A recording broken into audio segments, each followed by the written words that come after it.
Hello everyone. Today we'll be speaking on the total neoadjuvant treatment in rectal cancer, the role of TNT in rectal cancer. You all know that the rectal cancer treatment has become multimodal nowadays. There is more and more role of neoadjuvant chemotherapy and radiation is coming up. So today we'll be discussing on the different aspects of locally advanced rectal carcinoma management with special focus on TNT, that is the total neoadjuvant treatment.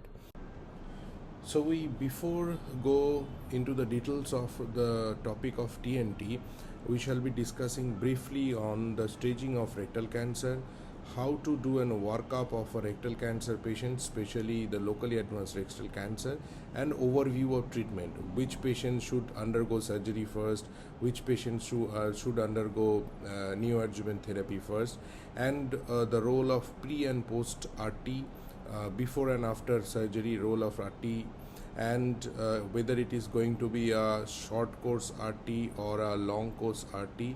We'll be discussing on that, and finally the role of TNT and what is TNT. So let us move on to the staging. You all know we are discussing the TNM staging of rectal cancer. It's very easy actually in rectum. If you look at the surface of rectum, this is the inner lumen, which is covered by the mucosa. You have a submucosal layer, then you have a long muscle layer, okay, then you have subserosa, and some part of it has got a visceral peritoneal and some part of it is extraperitoneal. All right, so whenever you get a tumor limited to your mucosa and submucosa, it is called T1 tumor. When it invades the muscle, that is called T2. When it goes into the subserosal area, it is called T3. All right, so this is T1, T2 and T3. When it goes out of this visceral peritoneum, it becomes T4. So T4A is basically when the tumor invades the visceral peritoneum, you have a breach in the visceral peritoneum or there is an perforation, so that becomes T4A. all right. T4B means when it directly invades or adheres to the adjacent organ or structure. What adjacent structure rectum is having? It has the tubo-ovarian and the uterus in front of it in case of females, and bladder in case of males in front of it. Okay, when you go below near the perineum, you have pelvic muscles, striated muscles are there. So when it involves those muscles, we call it a T4B tumor. Okay, so that's about the T. The N is very easy. When you have 1, 2, 3 nodes, it's called N1. More than 4 nodes is called N2. all right, now remember the tumor size within the node has to be more than 0.2 millimeter. So if you have a deposit which is less than 0.2 millimeter, it is not taken into account. Now another important aspect of this nodal staging is that when you see an MRI of rectum, it is very important to see whether the nodes are positive or not. We all know the rectum has got a covering called mesorectum. all right, so when we see mesorectal nodes, if the nodes are more than 9 millimeter, then these nodes are taken as positive. When you have lateral nodes, if they are more than 7 millimeter, they are taken as positive. Now if the nodes are not having that size criteria, even if it is less than 5 millimeter or between 5 to 9 millimeter, if this is having 3 criteria, if this is having 2 criterias, then it will be taken as positive. Now what are these 3 criterias? I remember it as RIH. okay, R means round, I means indistinct borders, and H means heterogeneous. Okay, so very easy. If you have a lymph nodal mass of more than 9 millimeter in the mesorectum, it is positive. In the lateral pelvic wall, if your nodal size is more than 9 millimeter, it is positive. If you have 3 of these criterias, then if the nodal size is less than 5 millimeter, then it is positive. If you have two criteria, then even the size is between 5 to 9 millimeter, it is taken as positive. So these are the MRI findings which are very important to note. Now, how do you do a workup in a patient of rectal cancer, especially the locally advanced rectal cancer? A proctoscopy is a must with a biopsy. Okay. Now, even today a digital rectal examination, a good digital rectal examination is very important in each and every patient of rectal carcinoma. Full length colonoscopy is indicated, especially those patients who come in obstruction. At least in next 6 weeks to 6 months time, a full length colonoscopy is to be done to rule out any synchronous disease in the rest of the colon. Biopsy with study of MMR and MSI, this has become a standard of care these days. Serum CEA, baseline CEA is to be noted, as well as subsequently after treatment the CEA is to be repeated. MRI pelvis is very, very important. CT thorax and abdomen is done to rule out any metastasis in lungs or in the upper part of the abdomen. Endorectal ultrasound is not routinely done, but it is indicated when the MRI is contraindicated. You cannot do MRI, or MRI report is inconclusive. So as a problem solving modality, you can do endorectal ultrasound. Or when you are planning an endomucosal resection or a transanal microsurgery to remove a very small T1A or T1B lesion, there this endorectal ultrasound is very important. Now, endorectal ultrasound has got an advantage of delineating the T status, exact T status, as well as it can see the nearby nodes. Okay. PET-CT is not a routine in rectal cancer. Remember, PET-CT is not a routine in rectal cancer. You do PET-CT in a potential resectable M1 disease. When you are planning for a major surgery like liver resection, etc., you need to rule out any small metastases outside the resectable area. So PET-CT is mainly indicated there. People can do PET-CT to see response before and after any neoadjuvant therapy. Two important points which we often miss during the workup of a rectal cancer patients is the stoma therapist consultation, the planning of a stoma, especially those who are requiring APR later on, or the patients who will require LAR with an ileostomy. So this is important to mark your stoma beforehand, counsel the patient very well regarding the stoma care and etc., and it should start at the very beginning. Then fertility risk education, especially the patients who are in the childbearing age, having a risk of losing their fertility later on. So these patients, they need to be counseled about the fertility risk of fertility preservation. Now MRI is now has become a standard of care in rectal cancer staging. Okay, what it says the T status, the MRF, mesorectal fascia. It will say about the CRM. Now, what is this MRF and what is this CRM? Okay. Now, we all know the rectum has got a cover called mesorectum. All right. So, this is mesorectum. Now, we need to see, this is other section.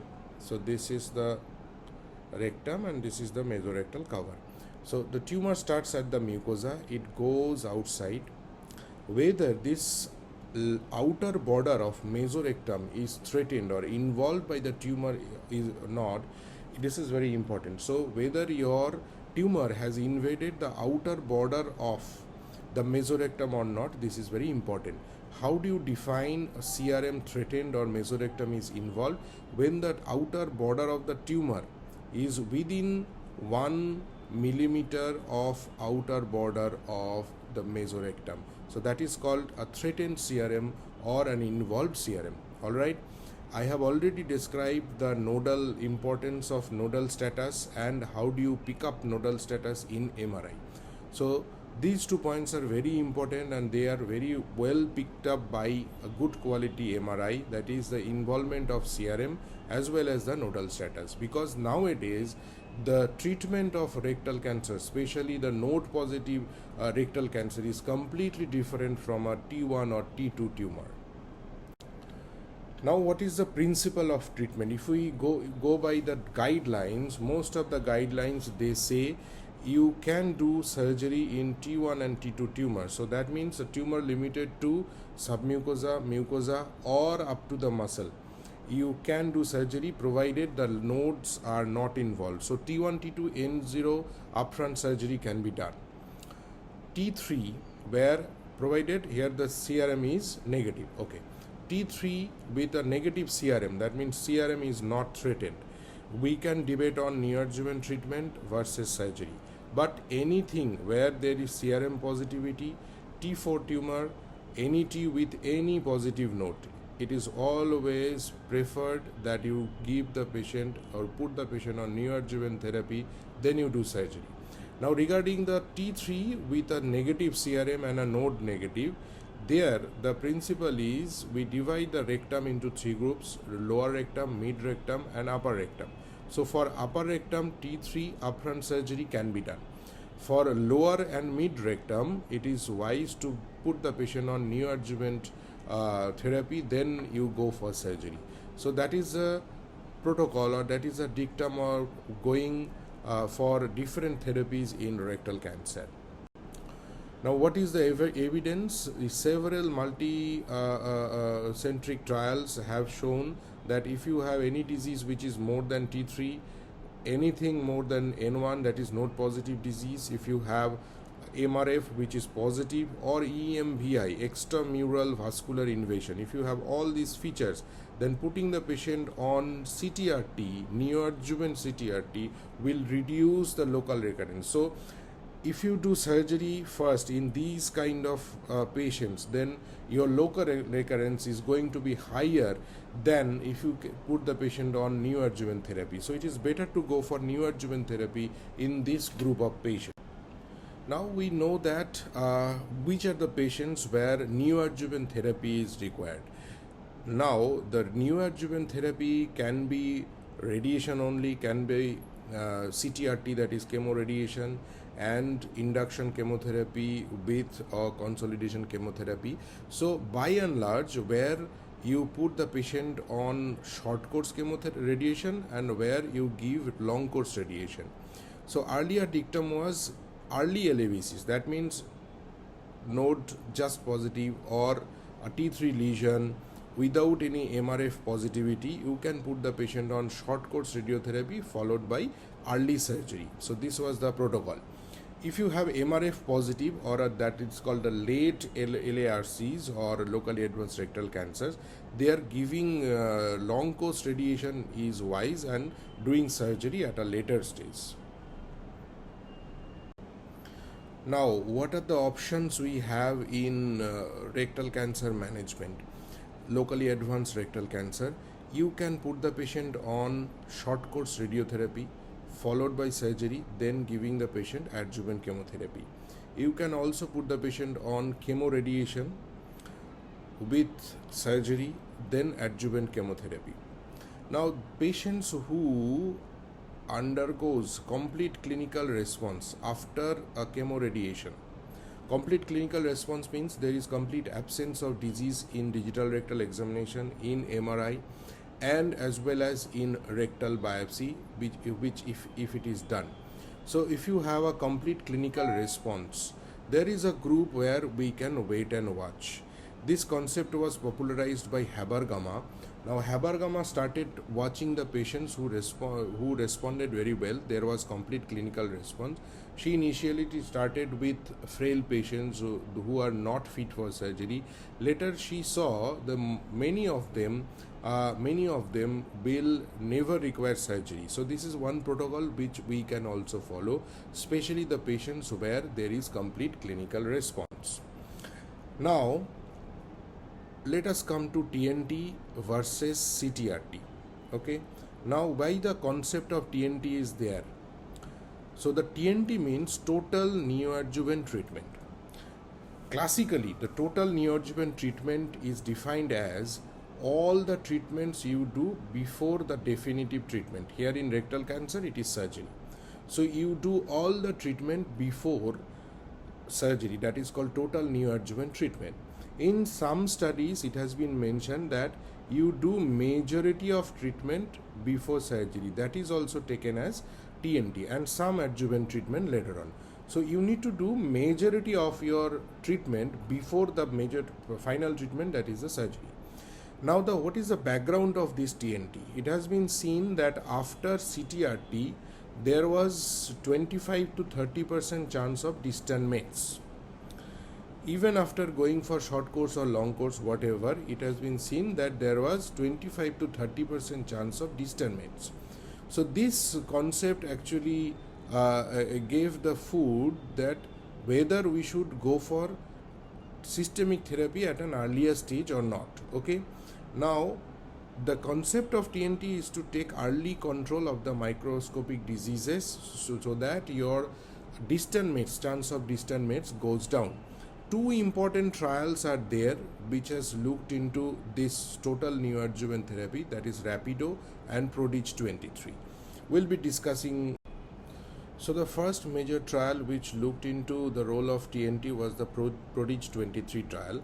Here they took all patients of T3 with high risk features. High risk features means if you have MRF positivity, CRM threatened, node positive disease like that, and all T4s. Okay, so what did they do? They went for induction chemotherapy with modified FOLFIRINOX for 12 cycles, then put the patient on CTRT, then they did TME with appropriate adjuvant treatment. Whereas in the control arm they received the standard CTRT, then underwent TME and adjuvant treatment. Okay, so this was Prodige 23. In RAPIDO, what they had, they included any patients of more than 18 years. These are truly rectal tumors, that is within 16 centimeter from anal verge. So they have taken both the lower rectum as well as the upper rectal tumors. They did not include T3. They included T4A or B, N2. They didn't even include N1 disease. So this is the difference between Prodige and RAPIDO, that they have included T4 only and N2 only. Lateral node positives, EMVI positive and MRF positive. So these are actually classically late LARCs. That means those who are advanced, locally advanced rectal cancers.